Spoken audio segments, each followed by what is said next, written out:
Voici une idée de business en étant en Occident, un peu partout, que ce soit aux États-Unis, que ce soit en Afrique, que vous pouvez implémenter dans le domaine agricole, qui va vous ouvrir énormément de portes, mais qui va vous permettre d'être, pourquoi pas, le prochain ou la prochaine femme la plus riche de la diaspora africaine. Bonjour ou bonsoir, j'espère que vous allez bien. Je m'appelle Fanta Condé pour ceux qui ne me connaissent pas. Je suis tout simplement une de ces personnes-là qui relève la grandeur en vous, le meilleur en vous, l'excellence en vous. Restez jusqu'à la fin de cette vidéo, vous n'en sortirez pas bredouille. Surtout, abonnez-vous. Voici une idée de business que vous pouvez implémenter en Occident. Je sais, il faut être très réaliste. Tout le monde ne va pas aller en Afrique, bien évidemment. Donc, c'est beau de dire aux gens, d'inciter les gens à aller investir en Afrique, mais il faut savoir qu'il y a des personnes qui connaissent quasiment pas l'Afrique, et même ceux qui connaissent l'Afrique ont toute leur famille ici, ont presque tout ici. Donc, ils n'ont pas spécialement envie d'aller en Afrique, d'aller habiter là-bas, et on peut pas vraiment les blâmer pour cela. Voici une idée de business que vous pouvez implémenter ici, et cette idée de business va vous permettre de participer au développement non seulement de l'Afrique, mais ça va également vous permettre de remplir les poches. Je sais que vous aimez ça. Vous aimez quand je parle d'argent. Alors, ce business consiste tout simplement à faire de la distribution alimentaire. Alors, je vous vois déjà venir. Je sais que c'est un domaine qui est très, très sous-estimé par beaucoup de personnes. Sachez que moi, personnellement, moi-même, j'exerce dans ce domaine-là depuis plus de 2 ans maintenant.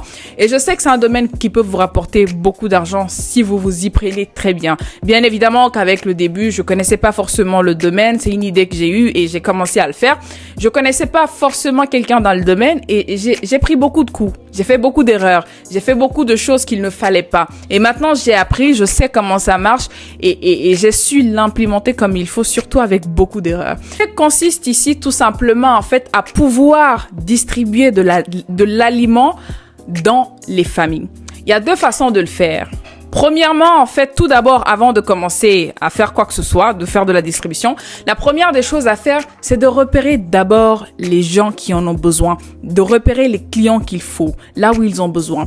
Moi, de mon cas, en fait, par exemple, je partais à Orléans pour faire de la distribution alimentaire.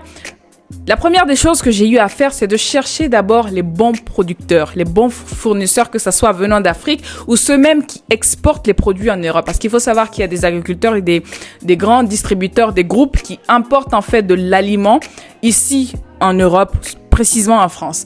Repérez ces personnes-là, repérez ces fournisseurs. Soyez sûr de travailler avec des fournisseurs de qualité. Une chose à faire, une fois que vous avez repéré les fournisseurs qu'il faut, la deuxième chose à faire, c'est de repérer la clientèle.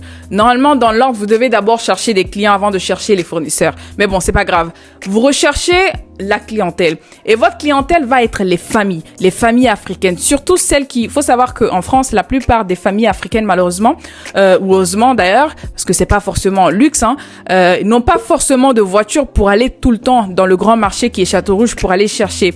Et puis, même quand elles y vont, ces familles-là, il faut savoir qu'elles possèdent toujours un petit caddie. Et ce caddie ne peut pas malheureusement acheter toutes ces choses-là. C'est très embêtant de se retrouver à Château-Rouge tous les week-ends pour acheter des condiments, pour venir cuisiner. Et il faut savoir que l'aliment, en termes d'alimentation, les aliments africains sont très consommés, ils sont très très chers, les amis.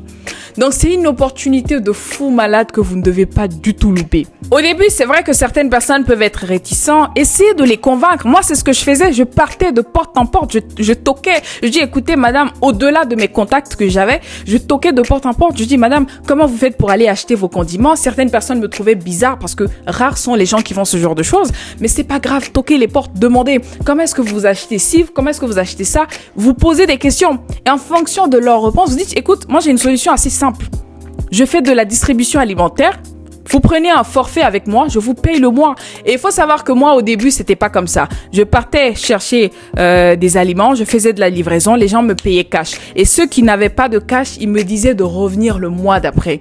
Et les amis, croyez-moi que le fait de donner et de faire des dettes m'a valu beaucoup de pertes. Ça, c'est une des choses sur laquelle je dois vraiment insister. Ne prêtez jamais de l'argent aux gens. Quand vous faites ce genre de business-là, mettez-vous dans votre tête que vous rendez service. Vous ne vendez pas de produits. Vous rendez service à ces gens-là.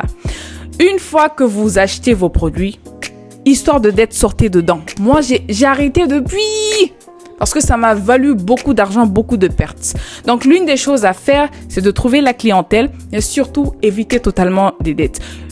Voici ce que je vous recommande à la place de faire des dettes, c'est tout simplement d'avoir des forfaits.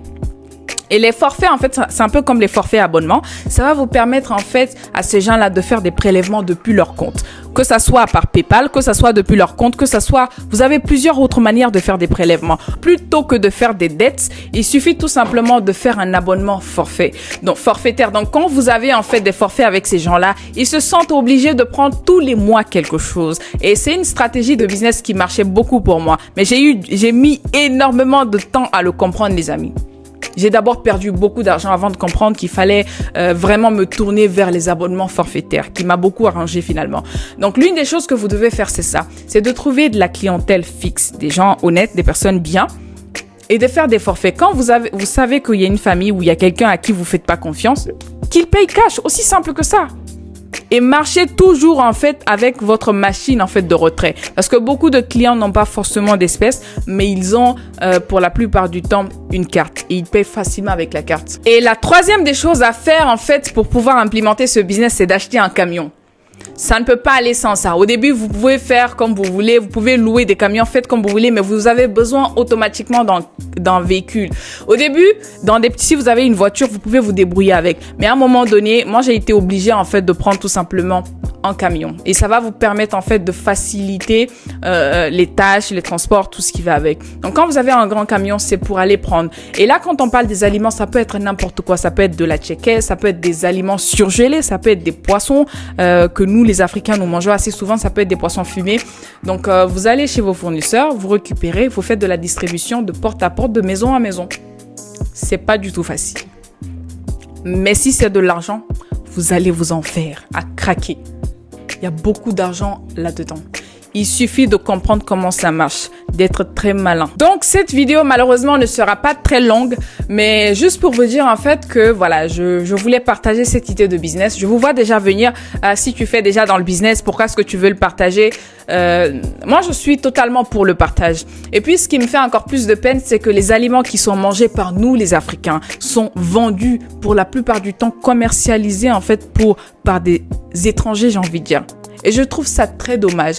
Plutôt, je préfère en fait le partager aux gens de ma communauté qu'ils fassent le business de façon très disciplinée, bien structurée, plutôt que de laisser d'autres personnes le faire. Je n'ai rien contre ces gens-là, mais je veux dire, c'est nos aliments, mangés par nous, consommés par nous. Et combien d'agriculteurs aujourd'hui qui se débrouillent à faire de l'agriculture, qui ont des tomates sur le terrain, qui ne sont pas importées ici en Occident?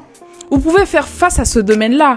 Au jour d'aujourd'hui, vous n'avez même pas besoin, en fait, d'aller jusqu'en Afrique. Il y a des compagnies, en fait, qui importent tout. Alors, pour ceux qui souhaiteront prendre une séance de conseil avec moi afin que je les suive, en fait, à développer ce business en France, n'hésitez pas de me suivre. Je me ferai le grand plaisir de vous suivre à la lettre et de vous donner, pourquoi pas, quelques données afin de vous permettre de débuter, quelques stratégies de débuter et surtout vous donner des erreurs que j'ai eu à commettre afin que vous ne tombiez pas dedans, tout simplement. Donc, n'hésitez pas de prendre contact avec le cabinet de conseil et prendre rendez-vous avec moi. Ce sera un plaisir de vous avoir. Et sur ce, malheureusement, la vidéo ne sera pas longue aujourd'hui, mais c'est un plaisir de vous avoir. Merci de vous abonner. Merci aux nouveaux abonnés. Nous sommes quasiment à 1000 abonnés maintenant. Congratulations. Thank you et